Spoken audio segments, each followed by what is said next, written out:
Hello, everyone. I'm Tanya Rivero. The fifth Democratic presidential debate is about to come to a close. 10 candidates took the stage in Atlanta after a day dominated by the House Intelligence Committee's public impeachment hearings. The first questions of the evening asked the candidates to weigh in on the investigation. The man all of them are vying to face in the general election is, of course, President Donald Trump. Also on display were President Trump's policies, with candidates leveling criticisms of his actions at the U.S.-Mexico border, his relationships with other world leaders, and discussions of growing military spending. The candidates did move to other issues, including changes to the nation's tax system. Senators Cory Booker and Elizabeth Warren sparred over their plans to fix the tax system. The topic of climate change also featured heavily in tonight's debate. Andrew Yang praised his competitor, Tom Steyer, for his work on the topic, and Senator Bernie Sanders accused the fossil fuel industry of putting profits ahead of the health of the world. While previous Democratic presidential debates have faced criticism for focusing too much on health care, tonight's debate saw candidates briefly address the topic. Child care and paid family leave were also a topic of discussion. And as Mayor Pete Buttigieg sees his polling numbers rise in key early states, he faced questions about his campaign's ability to court black voters. Here's some of what you might have missed. Sadly, we have a president who is not only a pathological liar, he is likely the most corrupt president in the modern history of America. There are clearly two different set of rules for two different groups of people in America. The powerful people who, with their arrogance, think they can get away with this, and then everybody else. Donald Trump doesn't want me to be the nominee. That's pretty clear. Vladimir Putin doesn't want me to be president. I think we have to ask ourselves the honest question: who is most likely to do what needs to be done? Produce a Democratic majority in the United States Senate, maintain the House, and beat Trump. I'm tired of freeloading billionaires. I think it's time that we ask those at the very top to pay more so that every single one of our children gets a real Everybody's tired of freeloading billionaires. Everybody's tired of corporations getting away with paying zero taxes. We're not disagreeing with that. If you think back to FDR, and if you think back to JFK and Harry Truman and Barack Obama, as a matter of fact, people have been talking about health care for all. Well, you know what? I think now is the time. I believe that commanding people to accept that option, whether we wait 3 years, as Senator Warren has proposed, or whether you do it right out of the gate, is not the right approach to unify the American people around a very, very big transformation. It's unfortunate that we have someone on the stage who is attempting to be the Democratic nominee for president of the United States, who during the Obama administration spent 4 years full-time on Fox News criticizing President Obama. That's who ridiculous, has spent full-time. That's ridiculous. She cannot challenge the substance of the argument that I'm making, the leadership and the change that I'm seeking to bring in our foreign policy, which only makes me guess that she will, as president, continue the status quo, continue the Bush-Clinton-Trump foreign policy of regime change wars. I'm the only person on this stage who will talk about term limits. Vice President Biden won't, Senator Sanders won't, even Mayor Pete Buttigieg will not talk about term limits and structural change. Women are held to a higher standard. Otherwise, we could play a game called Name Your Favorite Woman President, which we can't do because it has all been men. And the more they see these impeachment hearings on television, they do believe that we have a president who thinks he's above the law. We have a president who is engaged in corruption. We have a president who has obstructed justice. And in my view, somebody who has violated the Emoluments Clause. So let's go first to our reporters in the spin room. Sean Sullivan and Ed O'Keefe are standing by. Thanks, guys, for joining us. Sean is a CBSN political contributor and a national politics reporter for The Washington Post. And Ed is a CBS News political correspondent. Ed, let me start with you. What moments stood out to you tonight? There were so many, but just give us a few. Well, notable that this debate did begin by discussing the big news of the day back in Washington, of course, the impeachment inquiry. But once again, while there was near uniform agreement on what needs to happen, there was attempts by some of these candidates to quickly pivot to other issues, and we've moved on to those other issues. Yet again, another robust conversation about how to pay for health care, the doubts raised by others, including former President Obama, about some of these proposals and what it could mean for the party's electoral chances. Interesting to see former Vice President now make the argument that he is perhaps not only best equipped to win the presidency, but to also help his party win down-ballot races in the Senate and the House across the country, repeating an argument we hear from a lot of his supporters and a lot of other analysts across the country who say that right now, at least, he's got the best sort of crossover appeal. And just now, in the last few moments before this debate wraps up, we finally got some of the fisticuffs that we had anticipated thrown at Mayor Pete Buttigieg, and whether or not he has the proper experience to not only win the nomination, but also life experience and understanding of some of the concerns of minority voters, especially black voters, given some of the challenges he's had earning their support. Yeah, we knew that was coming, right? Sean, which candidates do you think made the most headway in terms of reaching out to voters tonight? Well, really, when you look at the way that most of this debate unfolded, it was the candidates who are not polling at the very, very top of the race right now that seemed to make the most headway. Amy Klobuchar had a line that I think a lot of people are going to be remembering out of this debate about, you know, if you don't think a woman can beat Donald Trump, look at Nancy Pelosi. She does it every day.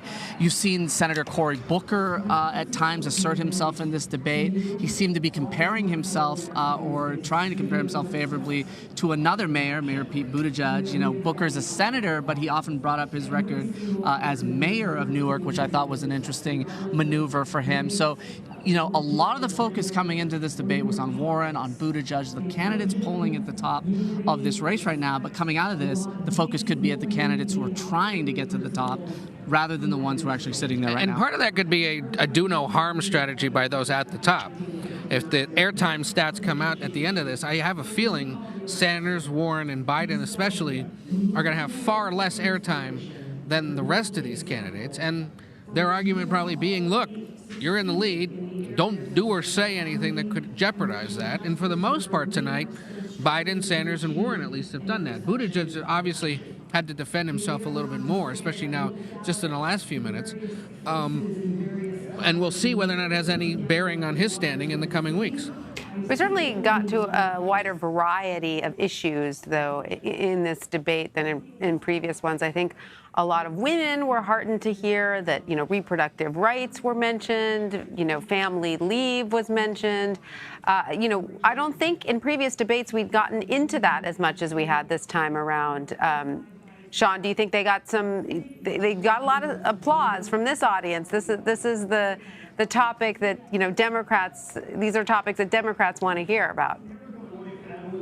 Yeah, I think unquestionably this was the most nuanced debate that we have seen so far. We've seen a lot of these issues get discussed at sort of a high level on health care, on voting rights, on race. But this was a chance to see the candidates drill down on some of these specific things within those topics. And I think some voters will appreciate that, because as I've traveled the country and as I've talked to voters who look at these debates, they say, you know, one of the complaints they have is sometimes you don't get to drill down into the nitty-gritty, into the specifics. You don't get to press these candidates on where they stand on these specific issues. And tonight, I think we saw that, and we saw these candidates have to answer levels of questioning in a more specific way than they have before. As a Washington Post employee, he is paid to say that this was one of the most nuanced debates, given that they're a co-sponsor. But as a Washington Post alum, I'd have to agree. I think the one that was most refreshing to hear a conversation about, and I say this as a father, as a husband, was the paid child care question and what candidates would do about it. There are several substantive proposals from Amy Klobuchar, from Kamala Harris, about what to do, and understanding that, especially among working class and younger Democratic voters, this is an urgent and immediate concern. How to pay for child care. Who actually is taking care of your child when you have to work, especially if you're working multiple jobs. And so finally we had some real important, I think, high-level conversation about that. As you said, drilled down with some of these candidates, probably could do this again in a future debate because it is such an important issue. Well, it's a real, and something that, frankly, is a big drag on a lot of people's income. It's a real kitchen table issue because, you know, for most middle-class Americans, if you want to have a family, you need 2 working parents to afford it. And that means someone's got to be taking care of the kids, you know, if you want to have children. So another thing we sort of heard the candidates dive into a little bit more than we had in the past was foreign policy. Certain foreign policy issues came up tonight, which was interesting. You know, we heard Bernie Sanders come out against Saudi Arabia and say, look, Middle East policy needs to shift a little bit. Israel is our ally, but we need to show more sympathy towards the Palestinians. So, you know, we did get to hear a little bit wider range of the candidates' issues on foreign policy, which is important for voters to know about.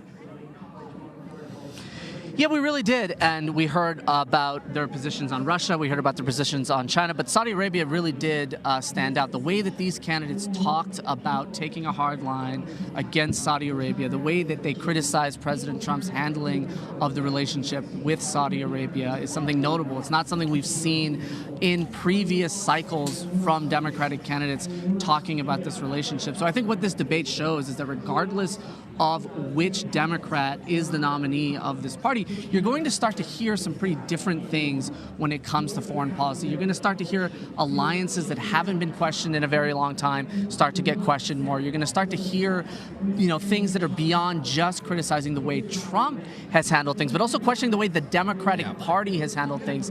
When you look at Bernie Sanders and you look at his approach to the Middle East, for example, and what he wants to do with Israel and Palestine, that's a different tack than we've heard a lot of past Democratic candidates take. So I think this heralded a new signal that this field is sending about the way that they're going to talk about foreign policy, regardless of who the nominee ends up being. Right. And Ed, also we heard a little bit about voter suppression and voting rights and how that is tied to racial justice, which is something that a lot of the candidates tried to sort of angle back at Pete Buttigieg. Kamala Harris, I thought, did have a moment there when she talked about, you know, black women always being counted on to vote Democratic, but in the end, what do candidates come back and do for them? And I thought that the crowd really appreciated that moment. So I think she scored some points there. What do you think, Ed? We'll see. I think some would argue she could have gone even harder at him on that issue. It was essentially a setup. You know, here's your opportunity to really draw a sharper contrast with the white guy, frankly, who has now snuck ahead of you in the race. How do you answer questions about whether or not he's ever going to be able to win over black voters? And she delivered an answer, but I think we'll see how it resonates in the next few days. And obviously, voter suppression, especially, a big concern here in Georgia. Last year, Democrats believe, and they say quite openly, quite defiantly, they believe the election for governor especially was stolen from them by Republicans, including Cory Booker the then said as much tonight. He said exactly that on the stage. Yeah, and several of them have said it, and several Georgia Democrats here believe it, that the then Republican Secretary of State, Brian Kemp, who's now the governor, essentially used his official position to tweak some things in the closing days of this election cycle that essentially helped the Republicans hold on. And so concerns about that across Georgia and several other Super Tuesday states that will vote from the Deep South, Alabama, Arkansas, Texas as well, North Carolina. So it is an immediate and a real relevant issue to many Democratic voters, and one that is, frankly, being discussed more by the minorities in this race, I think, than some of the white candidates, partly because those minority candidates, I think, better understand the immediate concern there is that people aren't being allowed to participate to their fullest.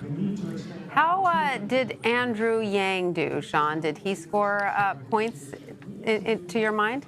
Well, you know, he, in all of these debates, has tried to come across as a non-politician, as somebody who is outside the system. You know, he even shows up to these debates dressed differently, right? He doesn't wear a tie, which is different than the other male competitors. I think people will remember his response on the question he got about Russia and what he would say to Vladimir Putin if he defeats Donald Trump saying, he would say, "I'm sorry that your candidate lost, that your guy lost." That elicited a big response here. Andrew Yang is somebody to watch in this race because of the fact that he is this outsider candidate who's making a very different kind of pitch. It seems to be catching on in places. The question is, can he sort of take it to the next level and move from, single digits in the polls to getting competitive with some of these other candidates? We've seen him raise a lot of money, surpass expectations when it comes to fundraising. Can he actually translate that to support? He's spending more money on TV ads now, so we'll see how that plays in the coming weeks. Mm-hmm. And then what about Amy Klobuchar? I mean, she's another candidate that really needs to start making some waves to keep in the race. Do you think she did what she needed to do tonight? I think that answer she gave regarding her concerns that a woman with the same level of experience as Pete Buttigieg would not be taken as seriously as he is because he's a guy was one of the best, most succinct pitches any of these candidates has made on one of these fight nights on their behalf. That answer she gave about, look, yes, I'm a woman. If you have an issue with a woman being president or concerns that they can't win, again, as you said, Sean, look at what Nancy Pelosi does every day. But clearly that was something that had to have been rehearsed and really thought out because she had been making the argument in recent weeks that Buttigieg essentially is getting away with things, that a woman who was a small-town mayor, maybe only had a modest military career and who's 37 years old, would not make it to this stage. And she made the point that women always face a tougher climb, and she's not wrong about that, and certainly had a very strong answer prepared, and I think it worked. Yeah, and certainly when you look at Amy Klobuchar's trajectory, she's somebody who's slowly made gains in this race. After the last debate, she raised a lot of money in the 24 hours coming out of that debate. That was a standout moment for her. If you look at social media right now, a lot of people are tweeting, talking about Amy Klobuchar. So at a moment when this race looks pretty open and a lot of voters around the country are sort of looking at their choices right now, this could be a moment for her to really assert herself in this race in the coming weeks. And I bet you'd agree with this, that her presence, her campaign in general, and then moments like this tonight are a reminder to these voters of the embarrassment of riches they believe that they have. That if it's Biden, fine. Clearly right now, polling suggests he could go toe-to-toe with the president. If it's Sanders or Warren, well, okay, that will require a heavier lift maybe for some Democrats, and they would have to exceed floors that are, or ceilings that are already there for them because their liberal politics don't necessarily resonate. But then looking at the qualifications of the kind of people in this race or the potential that some of these candidates might have, you turn to a Klobuchar and you go, see, there's a moderate senator, finds ways to work with Republicans. How many Iowa voters I've heard from who say, I really like the fact that she is legitimately the Democrat who has worked more often with Republicans. And then she levels an answer like that tonight. Right. And I bet you it will cause more people to think, hey, she deserves to stay in the mix. And as long as she possible. tells it like it is. She doesn't necessarily give the easy political answer. When it comes to the family leave, she says, I'd love to give more than 3 months, but we have to be honest about what we can pay for. She's a real meat and potatoes kind of politician. There's no pie in the sky with Amy Klobuchar. Nope, and that's why she's continued to win races in Minnesota and why she thinks it could work at the national level. And another thing to consider right now is when you look at this race, the sort of moderate centrist lane looks like it's getting more and more crowded right now because you have Biden, who's been running as a sort of more traditional Democrat. You've got the rise of Pete Buttigieg, another centrist traditional Democrat. Now, if Amy Klobuchar comes out of this debate with a bump, you've got another Democrat who's kind of wanting to be in that centrist moderate lane. And then on the outside looking in, you have Deval Patrick, a recent entrant into this race who was also more of a traditional moderate Democratic candidate. And then you have Mike Bloomberg, who could potentially be in this race, who also is not from the liberal wing of the party. So on the one hand, if you are a liberal Democrat, if you're a progressive activist, you look at the situation, you're seeing the centrist candidates get more attention, but it's also becoming a more crowded lane. Right. And that could free things up for somebody like Senator Bernie Sanders or Senator Elizabeth Warren. All right. Well, Ed O'Keefe and Sean Sullivan, thanks to you both. We'll be checking in with you throughout the night as those candidates enter the spin room. So good luck wrangling them because we really want to get to you soon. Thanks so much, guys.